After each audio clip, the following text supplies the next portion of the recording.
The Dead Pair Podcast is brought to you by Kolar Arms, America's competition shotgun, and is fueled by Fiocchi. Welcome to the Dead Pair Podcast, coming in hot with everything you want to hear about sporting clays. With your hosts, Jason Rambo. This is what I have to work with, everyone. And Sean Alley. Like I said, I was just thirsty. Oh, boy. Often imitated, but never duplicated. It's the Dead Pair Podcast. It's showtime.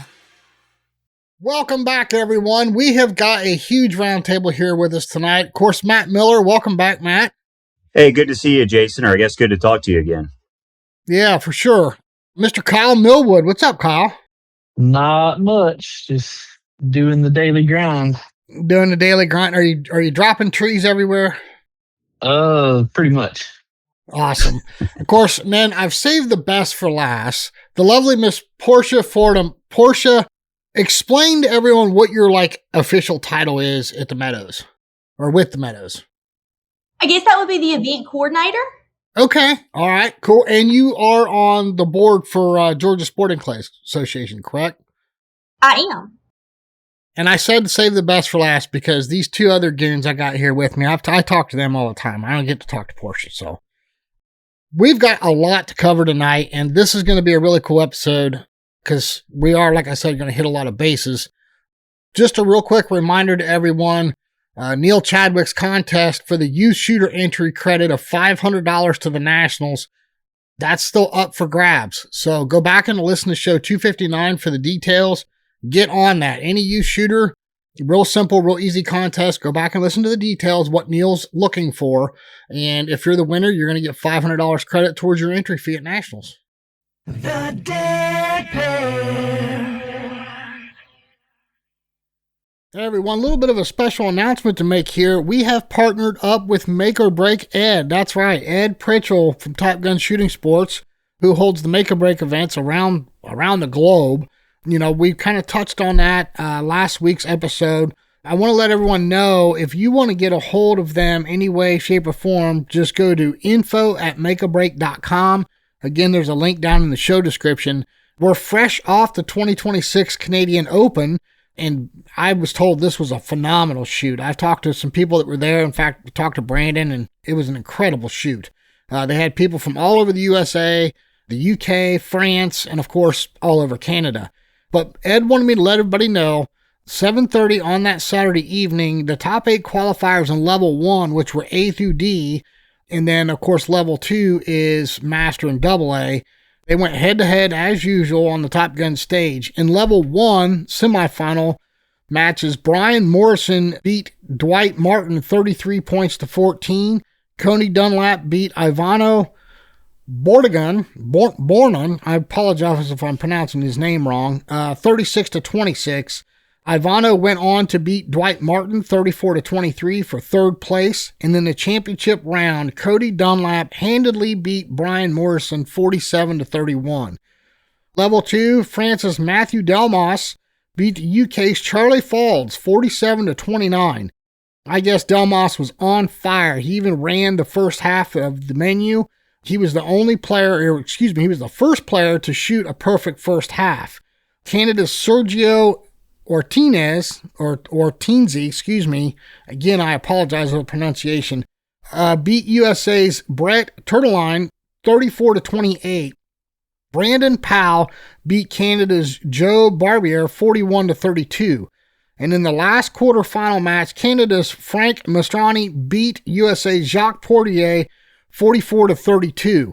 In the level 2 semifinals, Canada's Sergio Ortinzi brought the crowd to their feet when he crushed the 3 Rhino Choke 7s in a row and beat France's Matthew Delmas 52 to 43.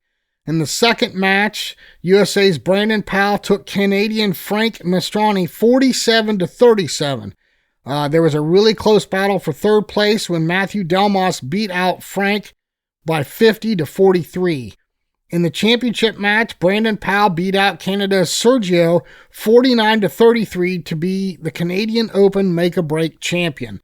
So congratulations to all of them. Again, if you're interested in holding a make or break event at your shoot, or whether it's a local club or a state shoot, doesn't matter. Get a hold of Top Gun Shooting Sports and check them out. They also have both Facebook and Instagram at Official Make or Break is their handle. So check that out, everyone. The Dead Pair.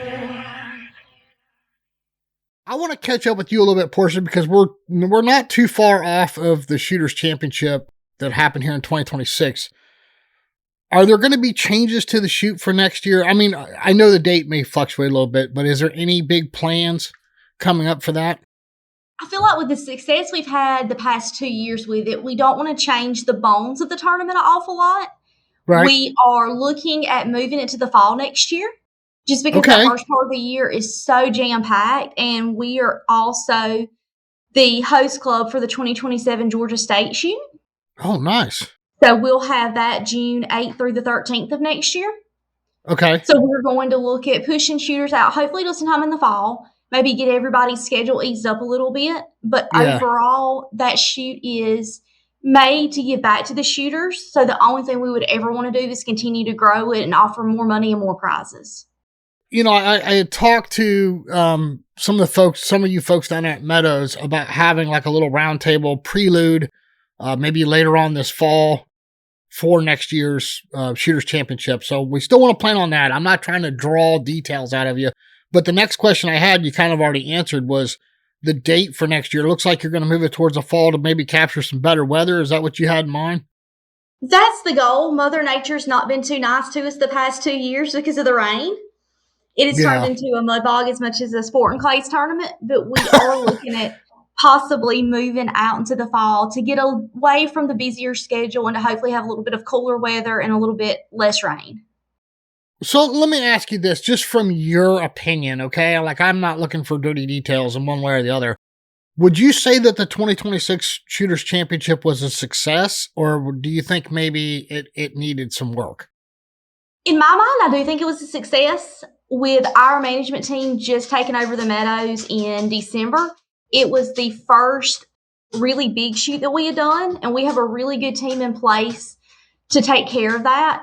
I feel like we were very successful with it being our first big shoot and the first Shooters Championship that we had done alone in-house. As always, there's things that we can always improve on, and we're always looking at those. Mm-hmm. But between the weather causing the problems it did, I felt like we bounced back from that pretty quickly. But overall, I think the targets were good. I think the structure of the tournament was good. Everything stayed on schedule for the most part. And everybody we talked to has had the same sentiment. So I feel like it is a success in our book, at least. Yeah, I talked about it briefly on the podcast here, and I thought it was awesome. I thought y'all did a great job, especially because you guys had to battle rain for not only the entire tournament, but like, I think it started 24, maybe even 48 hours before the first day of the shoot. And it just kind of like that black cloud just wouldn't leave us alone for the whole shoot. You know what I mean? The rain was definitely relentless, but we did what we could with it and put things in place to make it as good as we could. And we rocked and rolled. Awesome. Kyle, this was the first time I had seen you in a hot minute, was at the Shooters Championship. And dude, I've got a whole host of questions for you because you've kind of wicked it up a little bit. So I want to know what's going on. What's the key to your success? Did you find some kind of mojo clay target drink or something you're not letting us in on? Or was it the break, or what's going on there? Maybe all the above. Okay. You got to drink a lot more water. I tend to forget that from time to time.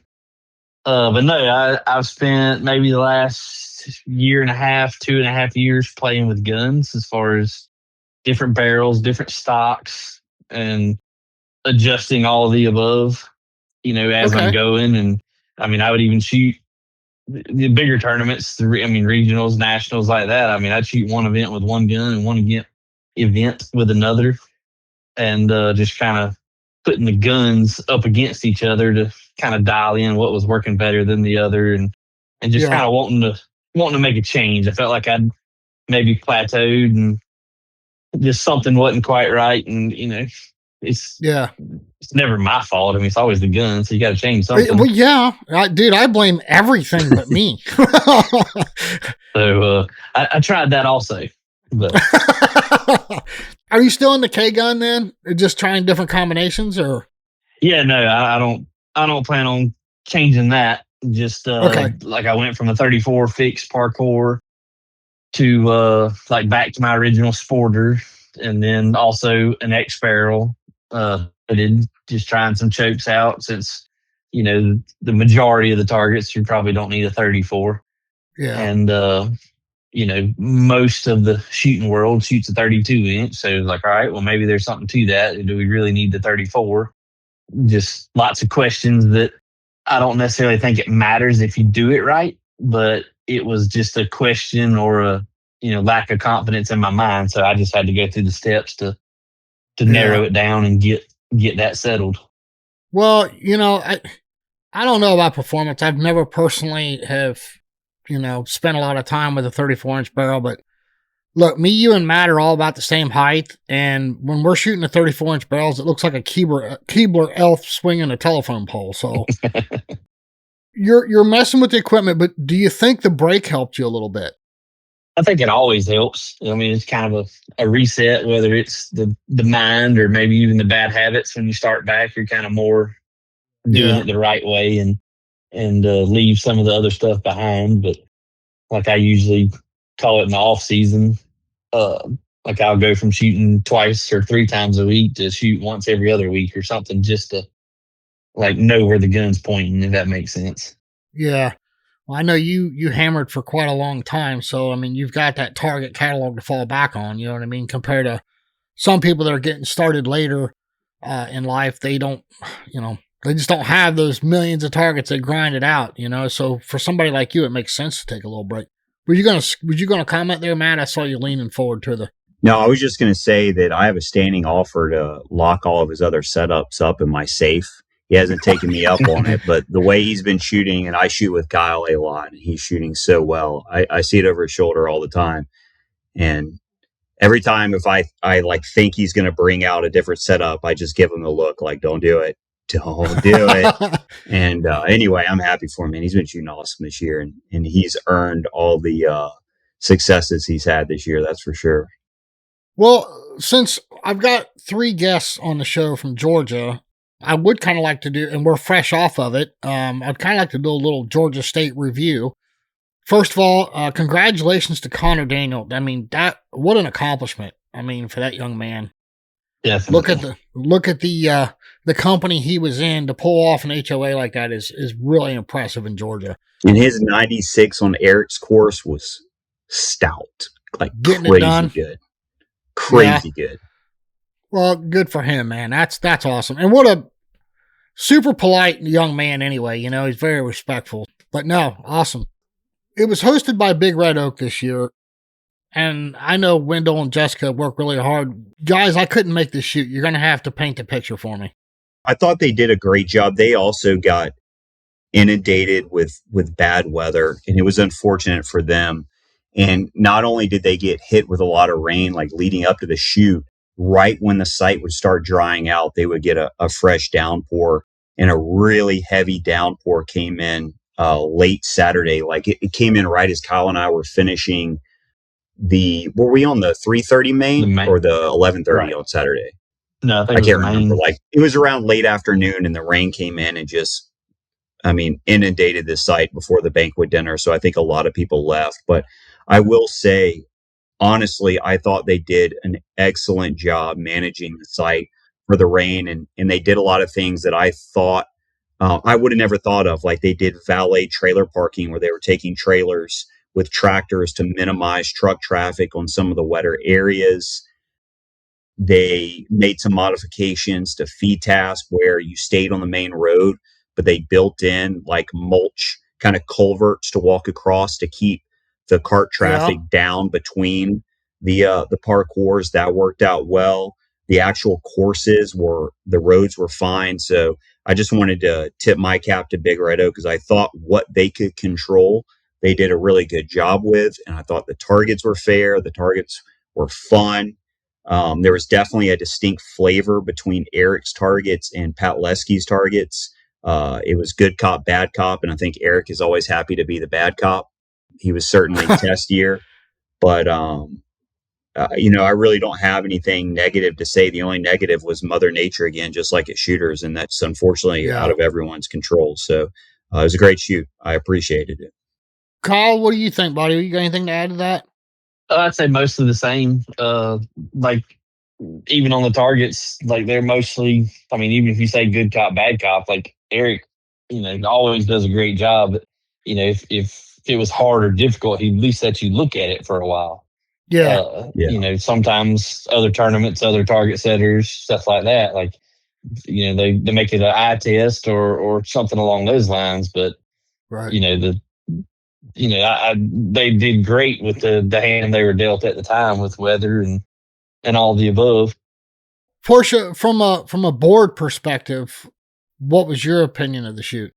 I think they did great. Like both of them said, the rain didn't help them. I think it hurt the numbers right there at the end with people canceling the week of whenever they saw the forecast. And that's always unfortunate when you put in the hard work. Big Red Oak put in a lot of time and effort and energy and money into improvements to get ready for this. They had, I believe it was one full course with covered shooting stands that were super nice. Luckily for us, we were on the main event Saturday afternoon in the downpour, but we had the covered shooting stand, so that helped a little bit. Yeah.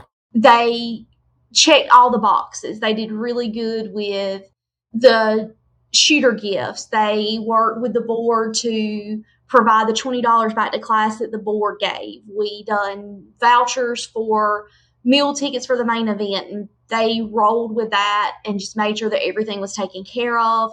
They accommodated our state shoot meeting on Saturday night for the board. They done a really good job with everything that they had going on to make that a success, I think. One quick cap tip that I think's awesome is each time we've gone to Big Red Oak for big events, they've created a distinct flavor with the courses. So this time we shot on the brand new back 40 course, which was absolutely gorgeous.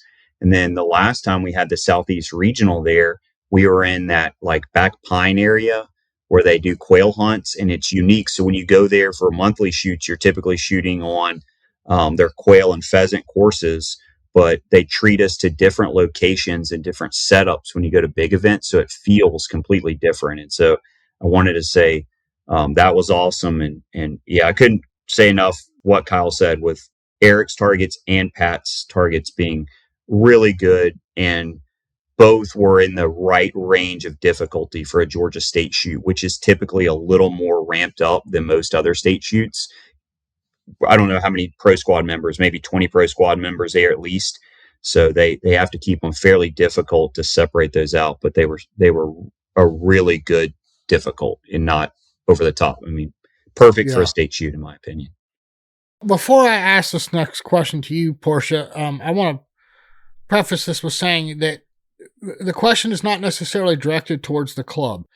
I'm still on the Ohio Sporting Clays Association, so I'm asking this from a board perspective.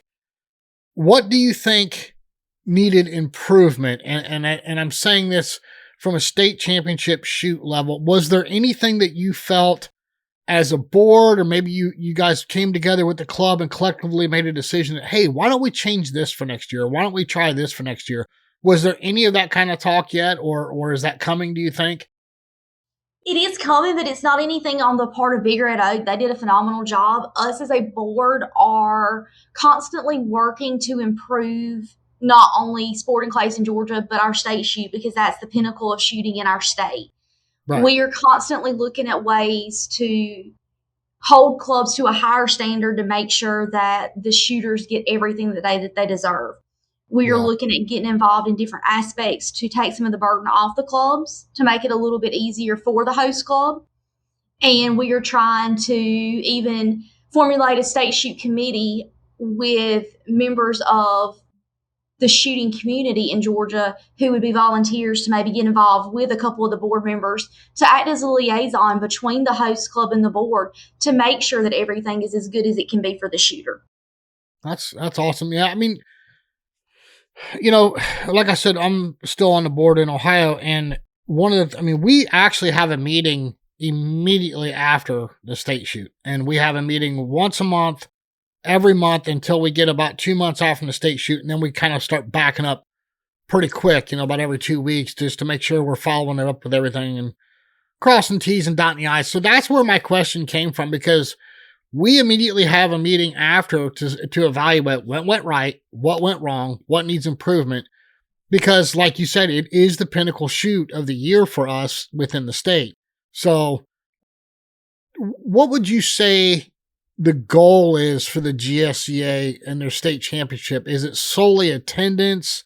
Is it everything? Is it experience, attendance, everything? What is the goal of the GSCA every year? I think the goal is to provide the highest quality state shoot that we can for the shooters, but at the same time, show appreciation for the shooters. Not only the ones in Georgia, but the ones from out of state that travel to it as well, because we do have a lot of those. I think that our goal is to create an environment where the shooter has good targets, good fellowship, good food, good resources, everything they need to enjoy one big shoot and get the board's thanks at the same time. I'm not sure that everybody always realizes what the board puts into a state shoot, not only to the club, but to the shooter as well. We've tried several different things in the past, and we're still working every year to figure out what is the best way to thank the shooter for being there. But just like the meal tickets this year, we provided $40 worth of lunch basically for every main event shooter. We provided $20 as an additional back to class payout. So our goal is to let the shooters see 4 of the best shooting complexes that we have in the state of Georgia, while shooting great targets by great target setters, but also having a chance to win good payouts and good trophies and have a good meal at the end of the day. Yeah. That's a lot of what our recipe is too in Ohio. And like you said, you kind of alluded to it there a little bit ago, is you kind of holding the clubs to a higher and higher standard every year for the state shoot. And that's one of the things we're looking at, starting with our bid packet, right? Like, let's break some of this out and clarify what we need to be doing for the state shoot.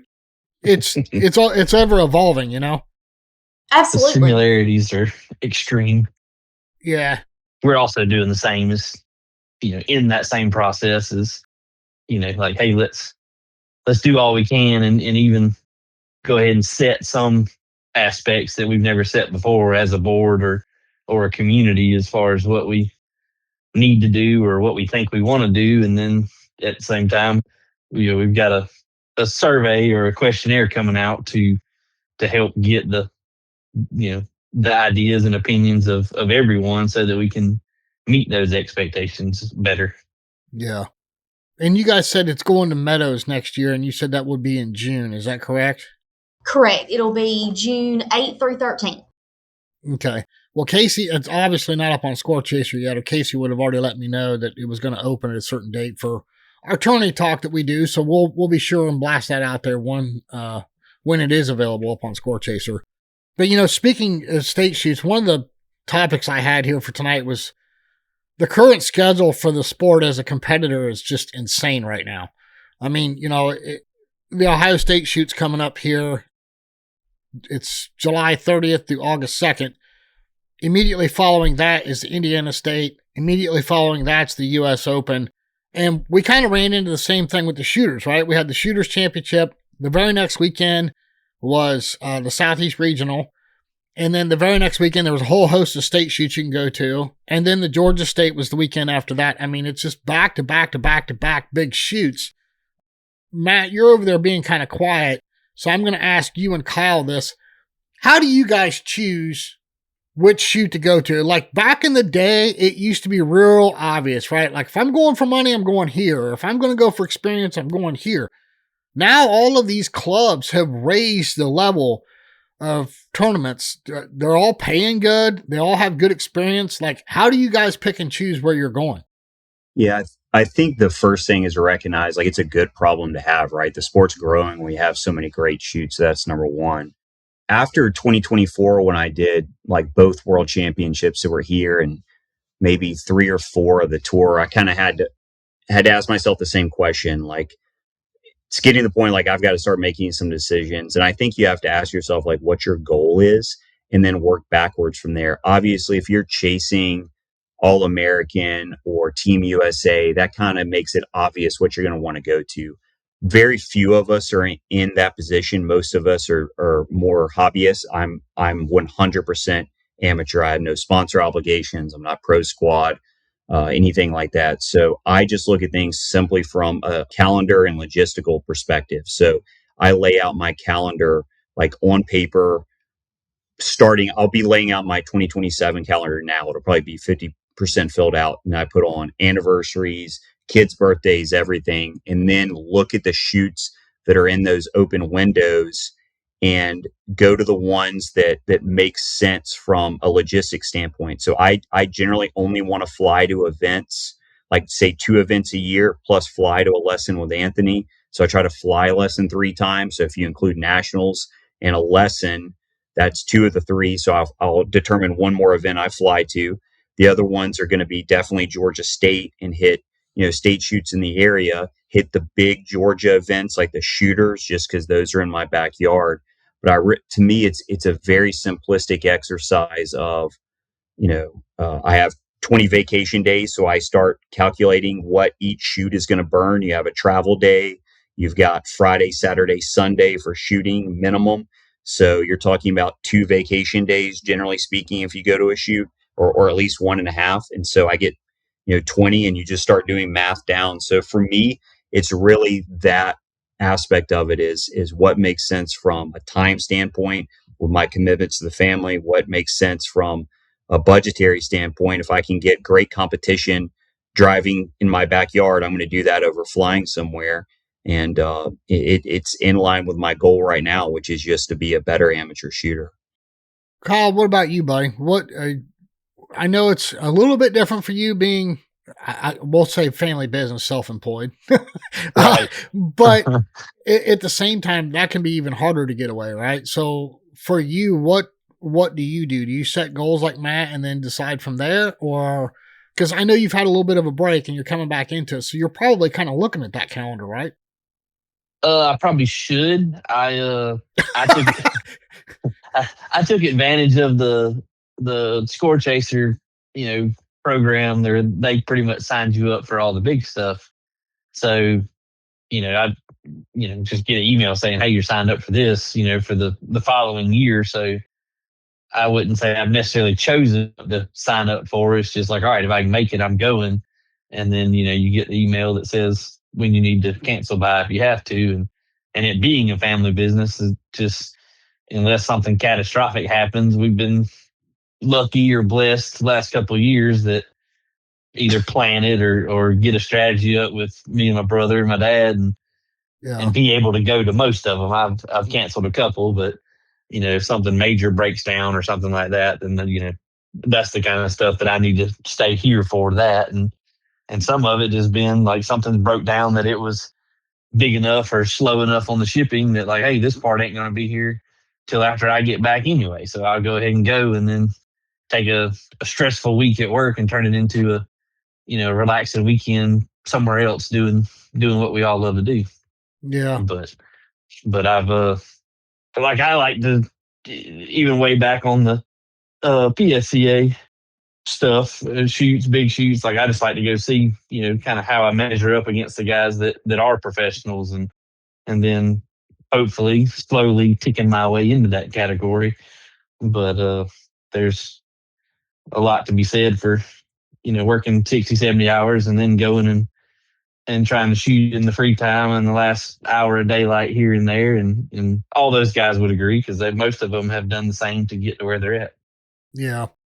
Well, I mean, you take the top 10% of the sport, they coach as part of their living, right? So going to tournaments and having an accomplishment in a tournament could mean lessons for them, revenue for them down the road.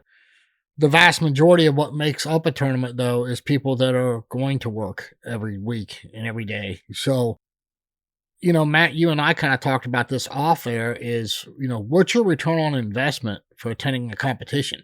If you're going to compete, and of course, if it's just for the love of competition, great. But like you said, what's your goal? Are you chasing punches and patches, or are you chasing money, or is it just simply the experience? The vast, I know there's a lot of wealth in the sport. We get that. Those people can afford to go and they don't give a crap if they win anything. But the vast majority of what makes up the sport is people that are, 9 to 5. And for them, when they get a chance to get off work and go somewhere to a big shoot, what's their return on investment? What makes them decide where to go? Yeah, it's a great question. And I think as more of us have asked that question, I think organizations, governing bodies, and clubs are responding pretty well. So, like, to answer your point, for me to go to a regional, the return on investment is exactly what Kyle was saying. I want the opportunity to compete against the best and see where I stack up relative to them. Am I within 10%? Am I within 5%? Am I off by 15, 20 targets? Like, how close am I to the best guys? And then how did they do on relative courses or stations, so I can analyze my own game and work to improve it. Obviously, at the local level, there is more opportunity for a financial return on investment. And for example, like, one way I feel like the clubs and our state associations responded is we have the Central Georgia Circuit Shoot Series, which essentially there's 8 events, 2 at each of 4 major clubs in Central Georgia. And it's a cumulative points system. And I won't bore everyone with the ongoing details, but essentially you drop 2 events. You have to go to 1 event at each club to qualify. And there's a $10 back to class payout for the event and an additional $10 back to the pot. And the pot has been supplemented, I believe, by an additional, Portia can correct me, but I think it's $2,000 from GSCA and $2,000 from the clubs. And after 4 events, I think the pot is already at $8,000. And they do a percentage payout from 1st to 10th place based on your cumulative points. And the points are added like in your class. So if you win a class, for example, you get 100 points. If you win the whole shoot, which is probably what it takes to win masterclass, and you would get 100 points too. So class shooters get an equal opportunity to win money, and it's not just the best shooters. So for me, I can go to those events. Those are fantastic events. They can be, pay me back or kind of break even. And so that's a great opportunity to get a local return on investment. And I still get great competition, but there is the return on investment for going to the regional events and getting the opportunity to compete against the best shooters. Well, as you're sitting here talking about this, I went ahead and pulled it up, and God bless Casey Chase. She's Score Chaser is actually got the Georgia Circuit Shoot. So those results are updated automatically in Score Chaser. Is that right, Portia? Is that how that works? Yes. Once the club puts in the final scores of their prospective shoot that day, it's automatically linked to the circuit shoot race that Casey helped us build. That way everybody can see it. Where it gets a little bit wonky that Score Chaser can't do is it can't drop the 2 scores that Matt was talking about. Okay. So once we get to that point, after 2 more races, it'll go to an Excel spreadsheet, and we'll keep that posted for everybody, just because Score Chaser doesn't have that capability. But It's really neat this year being on Score Chaser for the first year, because everybody can see where they stand. They've got a constant update of, this is where I'm at, this is where I need to be. Okay, so let me ask a question, because I'm looking, and this is really cool, and I don't want to get too much into the details because the listeners will lose them if they're not interested in attending this. But I'm looking at the masterclass, and I'm seeing some AA second, AA 5. So obviously these people were in AA when they signed up, but then their points are carrying into masters, or are they only being accredited for double? How does that work? Your points are given to you based on the class you were in during the tournament. So if you increase in class, your points stay with you, and then you start working in that new class to continue gaining points for the remainder of the shoots. Okay, I gotcha. Oh, and now I see why these 2 knuckleheads are bringing this up, because look at this. Kyle Millwood is leading with Matt Miller chasing right behind him. Okay. So they're trying to get more percentage. They're trying to get if I remember correctly, Kyle's at 380 out of a possible 400, which is ridiculous. Means he shot 2 HOAs and 2 runner-ups. So it's a great series. Like I know that I think Texas has the Buckle Race series and South Carolina has a circuit shoot series. But if there are other state associations listening, this is just a great model to improve attendance. And I feel like the clubs have done such a good job to come up with a format that gives back to the shooters and rewards shooters in class as well. Like, I think the first 2 years they did it, someone in class, like B class or C class, won first in the pot and got a chunk. Really? So anyway, I think it's awesome. It is awesome. See, Kyle, you need to go ahead and take him up on his offer to keep all your equipment locked up in his safe, so that way you can just hold I'm that looking at title 2 there. of them now. Well, Portia, this is where, we're talking about the schedule and how nuts it is with all these tournaments. And not only the Shooters Championship, but with y'all being on the board, this really impacts your ability to schedule tournaments and gain attendance when there's so many other good shoots you have to compete with on the calendar, right? It absolutely does. It is extremely hard to schedule a shoot not only around everybody's personal schedule and business schedule, but then looking at the shoots that are around. In Georgia, we have a rule that you can't host a registered shoot if you're within 100 miles of a club that has one scheduled that day. So when you start looking at all the clubs that are around us in Central Georgia trying to schedule a shoot, just local, much less looking at regionals and state shoots and world shoots and everything else that comes into that, it gets to be tedious trying to find the date. Yeah. And then a lot, like you said, it hurts our local shooters. And I don't think that's taken into consideration a lot when we start looking at scheduling, that the people like Kyle and Matt who are traveling to the bigger shoots can't always turn around and go to a local shoot the following weekend, whether it's time or family or work or money or any of the things that go into this sport. It's hard for your local members to still support the local clubs in the middle of all of the big shoots that we have, especially the first part of the year when everything is so jam-packed. Every situation like this can become a double-edged sword. And, the sharp side is for the clubs, right? They have this problem. The handle side is for the shooters, because this is really good for the shooters to have this problem. But like you said, it's just tough because you want your local shooters to be able to come to a good shoot, a good tournament right there in Georgia. Unfortunately, the, Northwest whatever is going on, and it's going to draw a bunch of people there. And I don't want this to come off wrong when people are listening to this. If you have plans to attend a regional, go. Especially if you've never been to one, you need to go one. But consider this. If you've been to a whole host of regionals and there's a club local to you that's holding a shoot, you could probably, and if money's your thing, you could probably go to that local shoot and make more money than you are going to that regional. Even if you win your class. I mean, what is it, Matt? $1,000 to win the class or something like that at a regional now? Yeah, depending, something like that. Right? Yeah. So, okay, and you're looking at probably the rental car and the flight takes that $1,000, not including the $900 a week golf cart and, food, gas, ammo, registration. So I guess my thing is support your local clubs, and you guys got something really cool going on there. And I encourage more clubs to look into it because stuff like that is really cool. Well, I don't know the exact number, but I would guess that we may be up 15 to 20% this year on that same points race than we have in last year. Really? And I think maybe some of that, score chaser and whatnot, being able to see all that is part of the helpful boost. Well, like Jake Spangler says, build it and they'll come, right? So you guys ran it and it was successful, and it sounds like more people are wanting to participate. It is definitely a good idea. Well, what about, Matt, again, I keep alluding to conversations we've had off air. Competition's getting really hot, dude. I mean, listen, I hope he doesn't get mad at me. Corey Cruz and I had a conversation at Shooters Championship, and he's like, it used to be back in the day, you can go and shoot really good, maybe drop 2-3 birds and win the event. Now you got to make 100 perfect moves and hope you get lucky on a couple of them.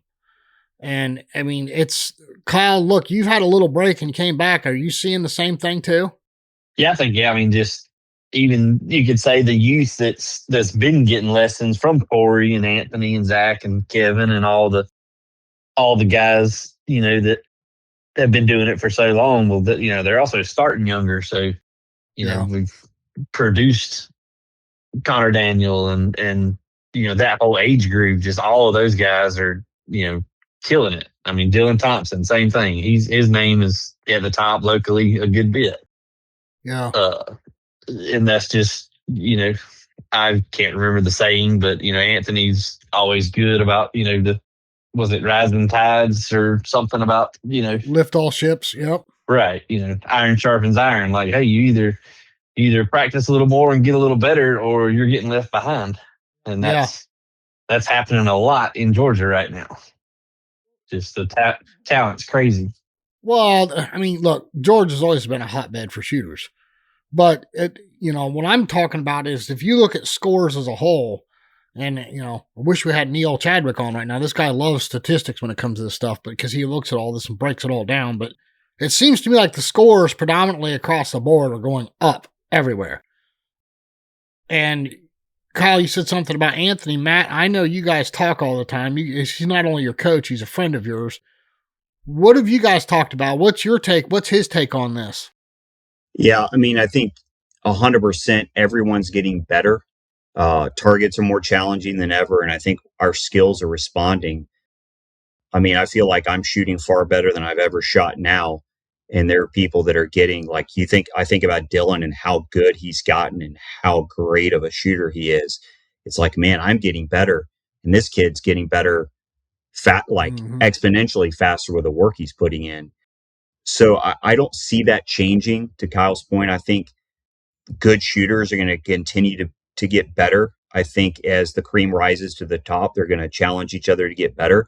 And I think for guys like Kyle and I, we just kind of ride that coattail and learn to get better with those guys. But to that point, I think if you're only going, kind of tying the two concepts of competition and the shoots together, if you're only going to the big shoots as you're going through class and you're coming up, it's going to be very difficult for you to learn how to win, because it's so difficult to win. There's only a few guys that are winning.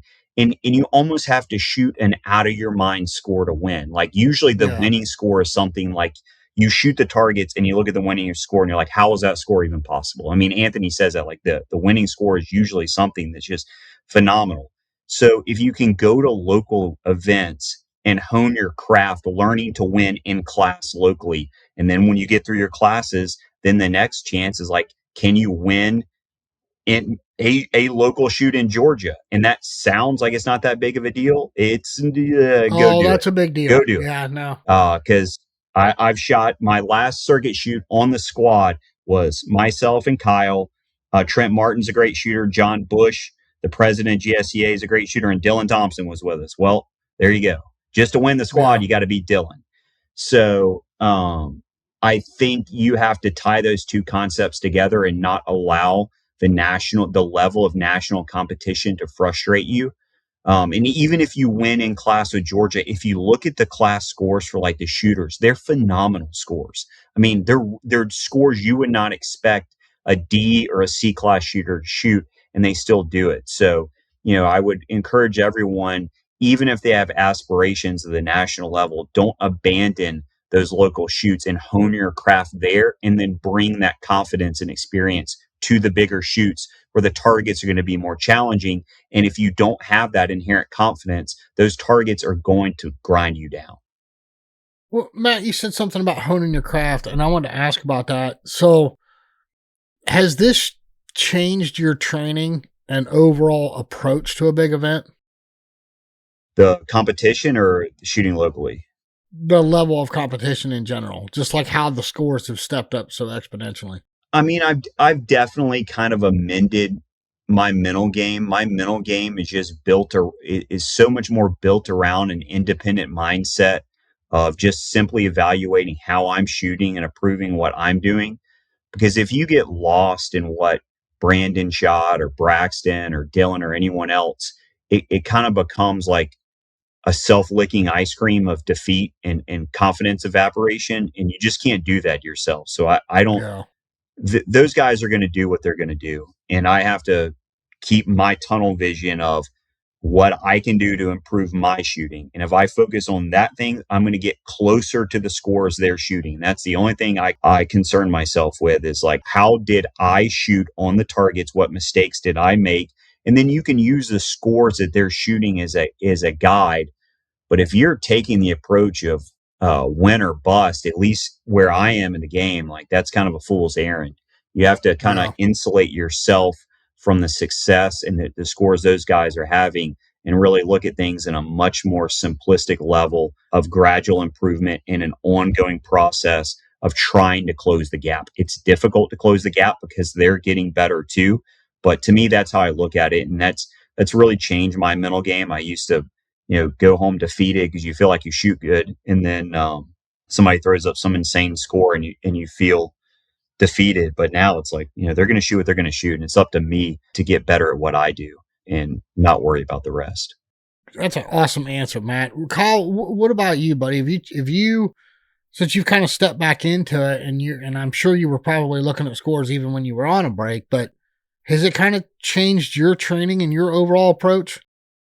No, I hadn't really changed anything other than just deciding on like, all right, I'm shooting this gun and I've got the options to, change a couple of chokes now and even, stuff like that. But I wouldn't say I've changed much other than like, hey, you probably need to focus on some harder targets and, better targets and, not so much the softer stuff. Now you got to hit all the softer ones, but I don't think I've changed much anyway, other than just settled on a certain setup and everything that goes along with that.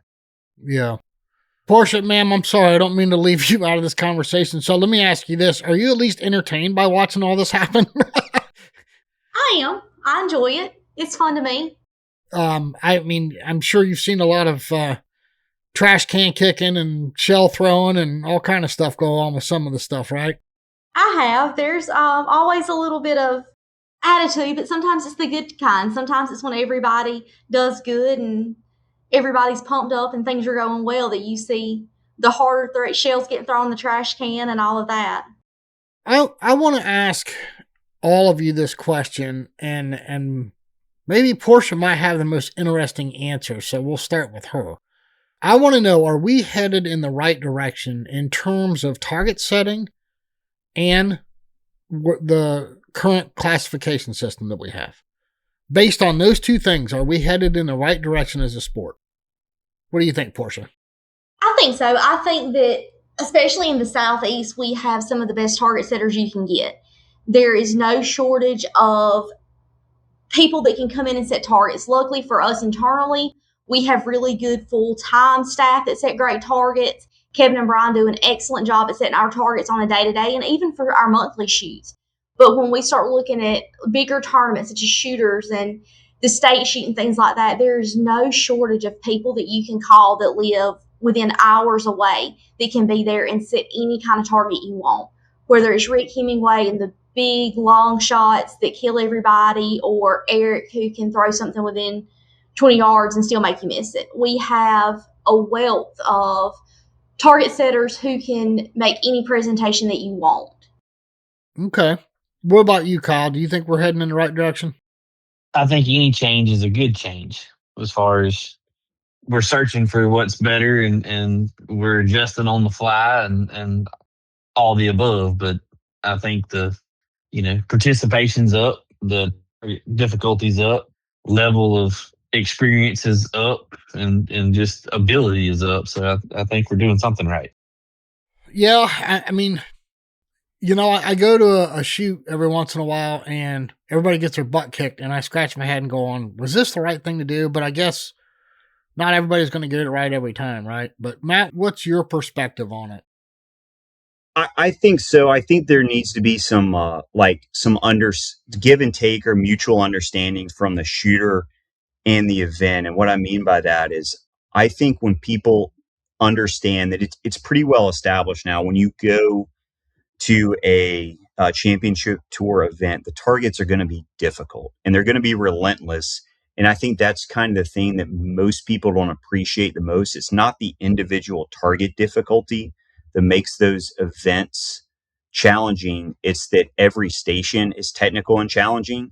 So your confidence is getting tested every station, and you don't get an opportunity to say, get a little momentum and build confidence over, 6 or 7 pretty easy stations. And then you're rolling when you hit the hard stuff. Like if you get beat, if you have a rough station, you better have your confidence when you go to the next one, because it's not really going to get any easier. So I think if shooters just accept the fact that it appears that's the direction they're going, they're going to set really challenging targets. And if you go there with that understanding, it manages your expectations and you know what to expect. And I think that in a way is good, because I do like the idea of pushing the shooter skill sets, because if we always kept the targets modest, that we really wouldn't be pushing the envelope of our skill level.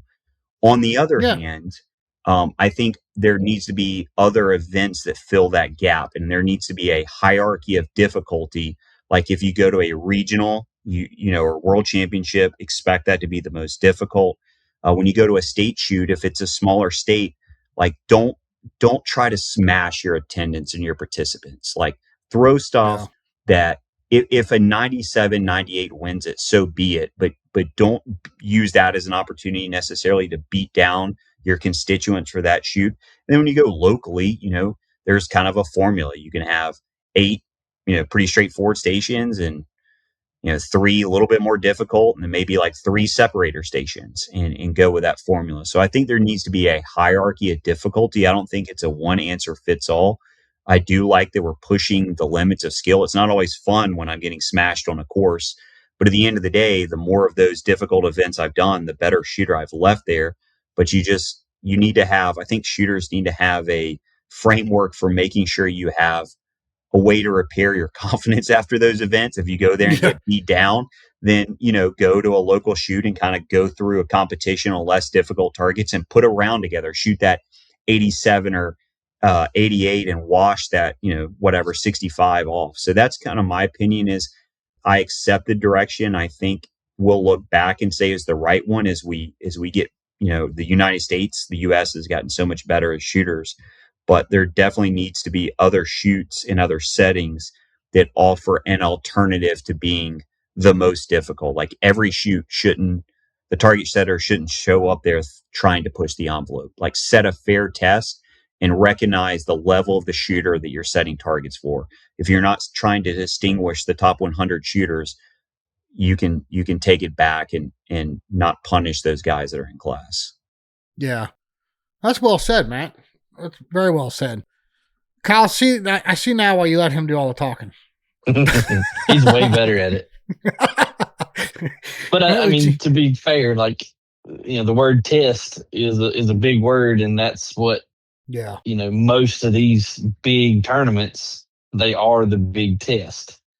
Some of the side events are not as difficult sometimes, and sometimes they're even more difficult, and the main events are, dialed in for the masses and not just the top 20 guys or 40 guys that are going head to head. But right.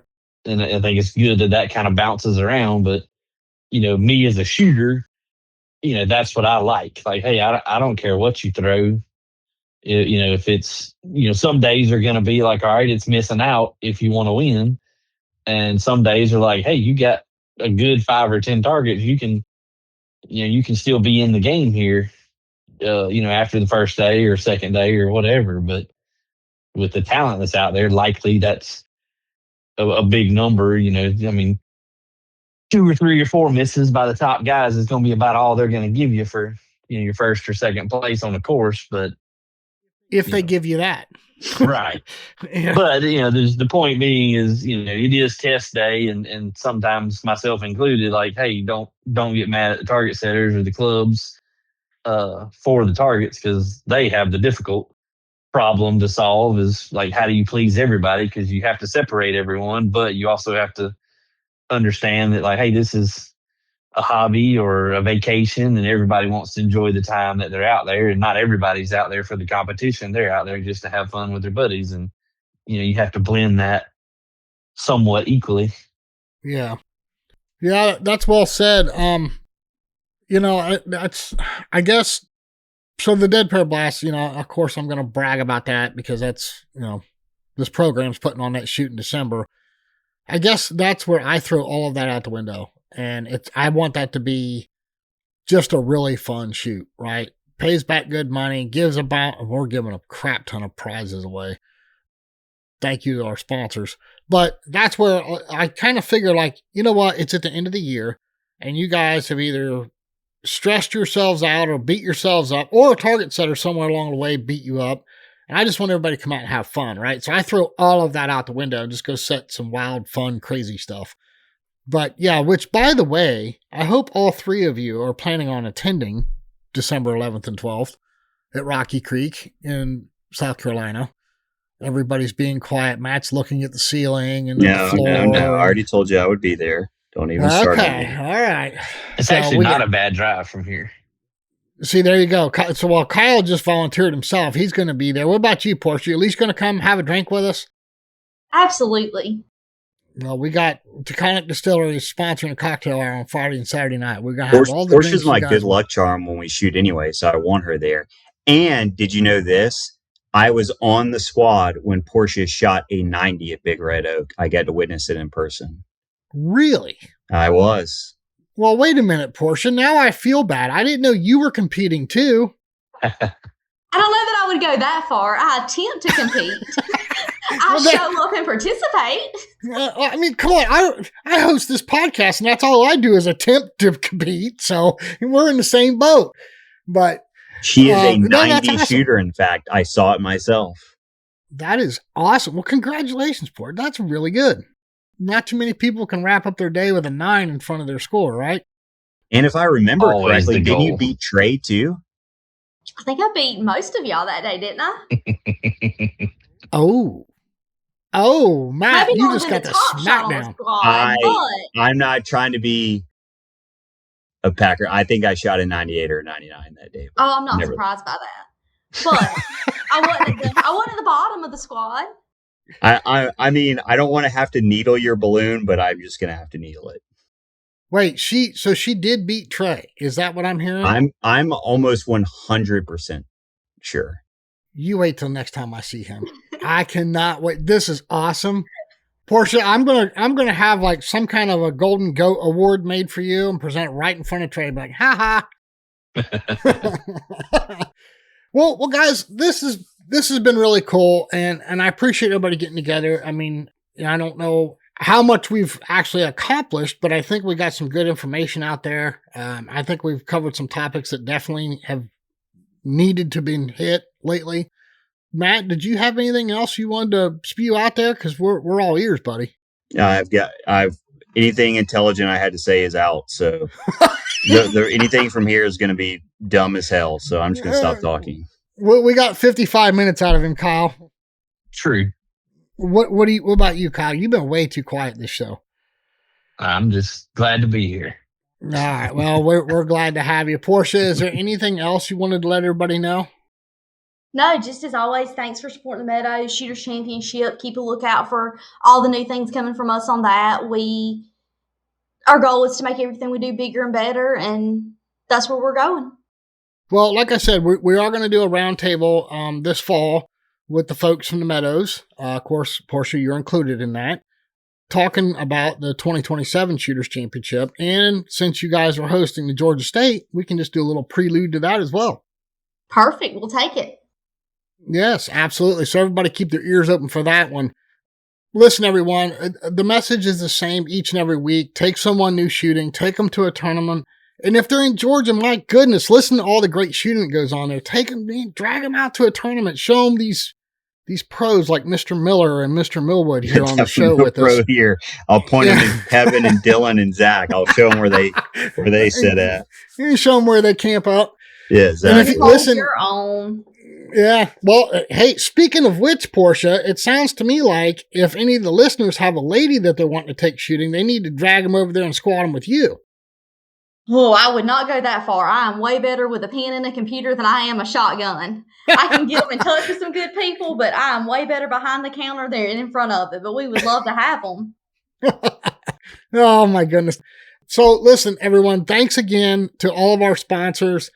The one that's not on the outro is Make a Break. We have now partnered with Mr. Ed Pritchell of Top Gun Shooting Sports. We are going to be bringing you updates from Make a Break each and every week that they have one. Really excited about that. It's a little venture we're doing together, and we're going to have more on that here soon.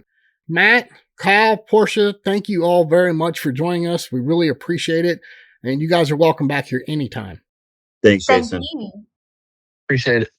Till next week, can't wait to catch y'all back here on the Dead Pair Podcast.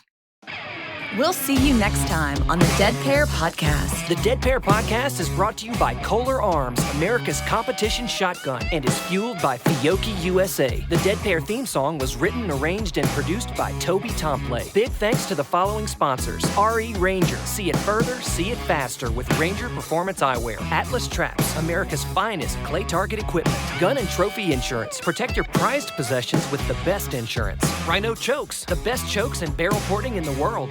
Taconic Distillery. After the tournament, it's time for one more shot with Taconic Distillery. Long range, the industry standard for trap release and target management. Score Chaser, your shoots simplified. Midway USA Foundation, changing the future of youth shooting sports. Odo Pro Technologies, the trusted source for hearing protection. Bear Pelt, it's not just a vest, it's your new uniform. El Jefe Energy, fuel for the fearless. And JTech, the Dead Pair Podcast's technology partner.